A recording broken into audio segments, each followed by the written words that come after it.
Kadama TV kwa jamate Umwarabu dala mama akozesa kadama ava mu nsi ya Africa oba ave Uganda okutwalira ddala agamba bana Uganda naye ng'akimanyi kadama ono gwakozesa amusinga okulabika obulungi. Ye kasita akimanya nti kadama ono gwenkozesa asinga okulabika obulungi, kitegeeza nti agenda kukola buli kisoboka okubeera nga omuntu oyo amulabisa obulungi, agezaako okumukakkanya. Kati sooke tuwulire story ka video kano tukalabe, then tujjeyo tuddemu bannyonnyole lwaki ebintu ebimu bibeera nga bwe biri. Bannanga Omuwarabu ayagala okwerabisa nga bw'ayina kadaama. Kandubawe sebo mba nsibye essaawa yange eggulo otwale tugenda kuzunga nga ngamba gijjeeko engeri wano gye waliwo abaddugavu tyaka yagambye wensiba essaawa bayinza olowooza siri mukozi. Omukazi yange gijjeeko essaawa sebo olw'okuba ayagala okundabisa gye tulaga nti oyo kadaama ayagala bonna ensi yonna endabe nga bwe ndi kadaama. Omukazi essaawa obusaawa nangamba gijjeeko tolina kusiba ssaawa nga tutambula. Naye Omuwarabu ono wendi mulaba mukyalo omuwulidde kadaama omuwulidde agamba nti no Omuwarabu alabisa, agamba nti Omuwarabu alabisa era tamukkiriza kubeera ng'ateekako ekintu kyonna okuggyako engoye ze, ebigoye ebyo ebinene, n'okubeera nga tamukkiriza nakwambala ssaawa ye. Ekintu nga kino omuntu akiraba, omuntu akyogera ayinza okulaba nga mama ono omuntu eyeeyisa obubi, naye munnange tekubeera kweyisa bubi. Abawarabu bo bennyini bakimanyi nti abantu bennyini be bakozesa nabo bakozesa babasinga okulabika obulungi. Kati mama ono buli bw'anaamanya nti omuntu ono gwenkozesa asinga okulabika obulungi, ate naye ng'omugezigezi ayina okubeera nga ayina ebintu by'ayina okufunayo ng'agamba nti akantu kano kankaleke. Mu bintu ebyo mwe muli okubeera nga tasobola kukkiriza kubeera ng'oyambala engoye ezikwata. Bannayuganda mumanyi enkula yammwe gye mwakulamu, omuntu tasobola kubeera ng'ataddeko obugoye ng'obwo n'agenda mu Warabu ng'awo n'abeera ng'asala mu maaso g'Abawarabu, n'ogamba tagenda kubeera ng'abakyankalanya, tagenda kubeera ng'abakyusa myoyo. Kyova olaba nga bababa abamu oba abazeeyi abo oba abavubuka bawaka beegaddanga ne bakadaama oba baagala okukwata bakadaama. Embeera gye twakulamu, embeera Bannayuganda gye baakulamu yo omukkirize mugaana esikiriza. Kati okusikiriza okwo teebereza nti Omuwarabu akozesa Omunnayuganda gw'amanyi nti ono asinga okulabika obulungi. Kati bw'akimanyi ekyo nti ono asinga okulabika obulungi, kati ate olumalaawo weeteekeko essaawa ng'ezo, weeteekeko gold ng'oyo, weeteekeko lipstick ng'oyo, kati kitegeeza nti ojja kuba ate oyiseewo mu ndowooza yaabwe ate etali nfu. Nze ngamba si nfu. Omuntu bw'olaba ekintu ekigenda okuyitako aye tolina kikkiriza ne kikuyitako ng'olina engeri gy'osobola okisitoopingamu.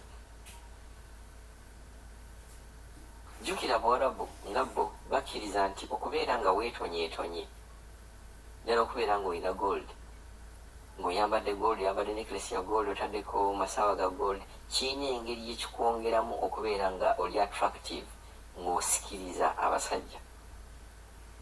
Kati gwe bw'okiteekako ajja kulaba nga gw'osikiriza bbaawe. Kyova olaba nga yagamba toteekako kintu kino, toteekako necklace, toteekako ssaawa. Kati ate mbeera mugenzi ng'ekiba ogamba nti omuntu alabisa ategeere nti oli kadaama munene kyayaabwe. Kuba kyolina okumanya nti Omuwarabu yenna n'agenda n'akyalawo wa Muwarabu munne ng'ayina omuntu gwazze naye nga muddugavu ate nga muwala, naye tekigamba nti no akwerabisa olwedde oli ategeerawo nti ono kadaama.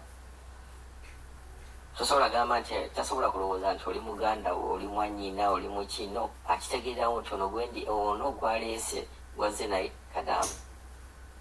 Naye okutambula ate naawe tajja kukkiriza nti bino weekubye obuwoowo, simanyi weesize lipstick, tajja kikkiriza kubanga naye kibeera tekimukolera. so yabagamba nti buli mbeeranga n'Abawarabu mumanye enneeyisa gye mulina okweyisaamu bw'oba ofulumangaawo ekintu kyonna ky'oba ogenda okukola sooka omubuuza ekintu kino kikitya. Mbadde nsaba kubeera nga oba neeyisaako ka lepshina nkeeyiseeko kubanga ye olina ebintu by'oyinza okukola n'abeera nga muli mutima kimuluma naye ng'ate tagambye, naye ate bw'omwebuuzaako kijja kubeera nga kimwanguyira ogamba ekyo nakimukkiriza, ekyo nakimuganye, ekyo nakimukkiriza, nti akabanga k'ogenda okutambula naye gezaawo okubeera ng'okakozesa kabeere nga tekajja kubeera nkateekawo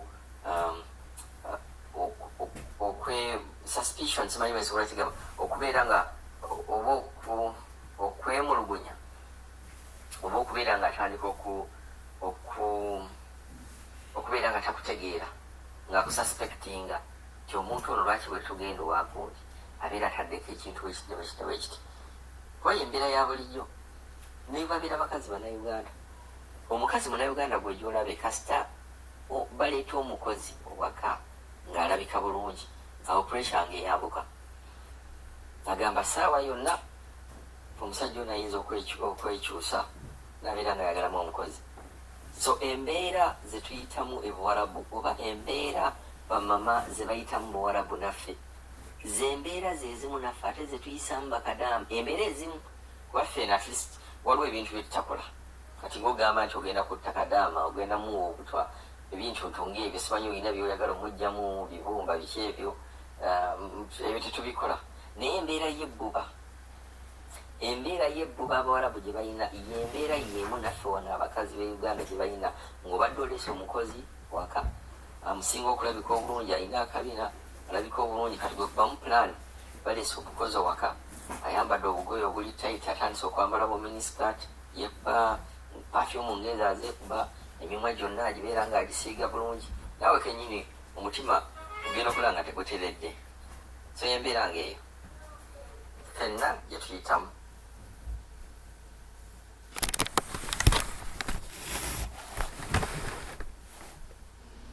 Bannange Omuwarabu ayagala okwerabisa nga bw'ayina kadaama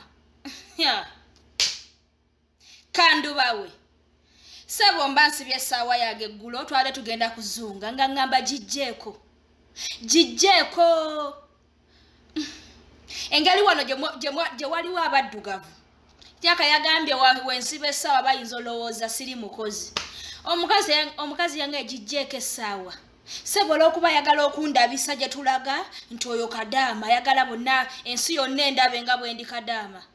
Omukazi essaawa obusaawa nangamba gijjeeko tolina kusiba ssaawa nga tutambula. Naye Omuwarabu ono wendi mulaba